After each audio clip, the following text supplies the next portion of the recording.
Created by Mike Mignola and Christopher Golden, Joe Golem is an occult investigator in an alternate 1960s New York, where much of downtown Manhattan has been flooded for decades and is now called the Drowning City, all while sorcerers and monsters prowl the canals and waterways.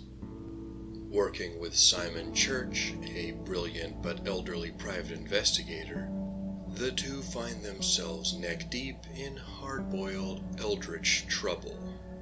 Occult Detective October is a reading event created by MJ at Reading This Life, and I'll have links in the description to her channel and those of the co-hosts. Check them out when you have a moment.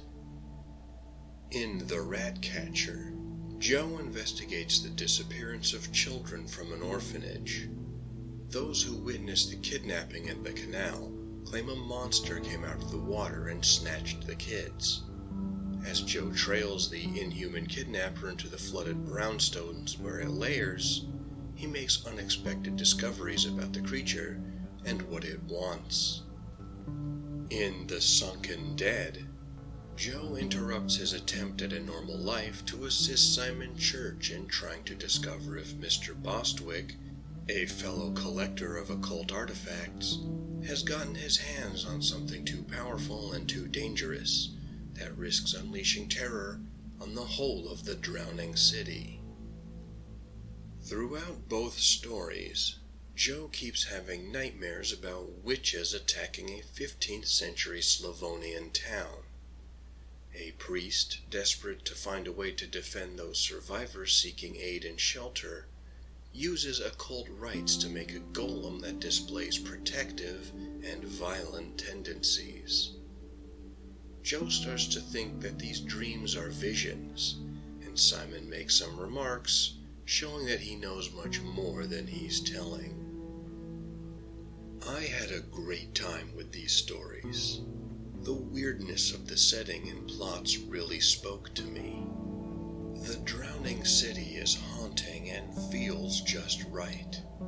If there's one aspect that is consistently excellent in this graphic novel, it is the atmosphere.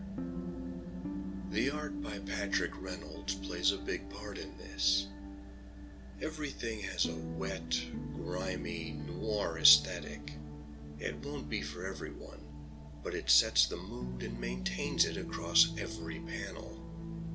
Even scenes that happen in broad daylight have a washed-out, gloomy tinge to them. If there is a drawback to this, it's that I'm less interested in what's going on with Joe, his nightmares, and all that.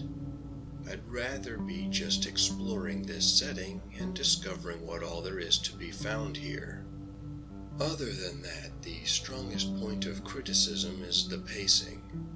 Though it didn't bother me, some readers might not care for the monster of the week approach with the longer plot playing out in the background of the immediate action. I do think, however, that if the pacing was slower, it could allow the tension to build, adding to the moodiness and dread inherent in the setting and the work of the main characters. Fans of Mignola's other work, like Hellboy, will likely enjoy this and vice versa. The same goes for readers who enjoy occult detective tales in general, or are fans of off-kilter, hard-boiled stories like Reckless by Ed Brubaker and Sean Phillips. Anyone who likes the charm of old-school adventure movies like The Mummy from 1999 can also discover some fun to be had here. Joe Golem is operating along similar wavelengths to Blade Runner, and any Fallout 4 enthusiasts who enjoyed their time with Nick Valentine should read this graphic novel as well. Similarly, fans of Dishonored will feel right at home in the drowning city. What are your thoughts on Joe Golem? Does it measure up to the stories of other occult detectives?